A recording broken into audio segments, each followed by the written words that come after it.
একটা বিষয় কি যে আমি পাগল নই, তবু পাগল পাগল সেজেছি। আর পাগল যার জন্য সেজেছি হয়তো সেই মানুষটাকে দেখাতে পারিনি, আমার অডিয়েন্সকে দেখাতে পেরেছি। কারণ ভালোবাসার মানুষগুলো যখন ছেড়ে যায় তখন হয়তো দেখা যায় কি উপরে ভালো জামা কাপড় পরে থাকলেও না, মানে নিজে এক ধরনের ভিতরে ভিতরে পাগল থাকে, কোনো কিছু ভালো লাগে না, খাইতে ভালো লাগে না, ঘুমাইতে পারছি না, বা কিছু একটা করতে পারছি না।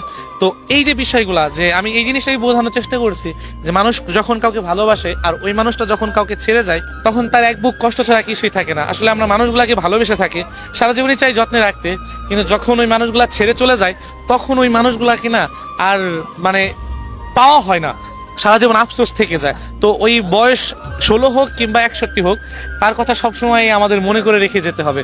ওই যে হুমায়ুন স্যার একটা কথা বলেছে না, আমার বয়স যদি 60 বছর হয় তবুও তার কথা মনে রেখে যাব। তো দেখবেন কি অনেক সময় অনেক মানুষ রাস্তাঘাটে পাগলও না, ভালোবাসা মানুষটির জন্য কিছু একটা লিখতেছে, বিড়বিড় করে কিছু একটা বলতেছে।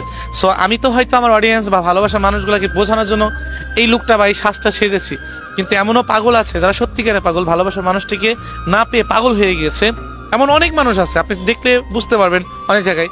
তো এই যে বিষয়গুলা, তারা সত্যিকারে পাগল, আমি পাগল না। আমি পাগল সেজেছি আমার প্রিয় মানুষটার জন্য বা মানুষটাকে বোঝানোর জন্য যে আমি তোমাকে কতটা ভালোবেসেছি, কিন্তু সে কিন্তু বোঝে নাই, ছেড়ে চলে গেছে। তো আমাদের মাঝে না ভালোবাসার মানুষগুলো যখন ছেড়ে যায় তখন আমাদেরকে এক ধরনের পাগলই বানিয়ে যায়। আমি তাদেরকে বুঝাইতে পারি না যে তাদেরকে কত ভালোবাসি, তার জন্য এই মনটা তাকে কতটা চাই।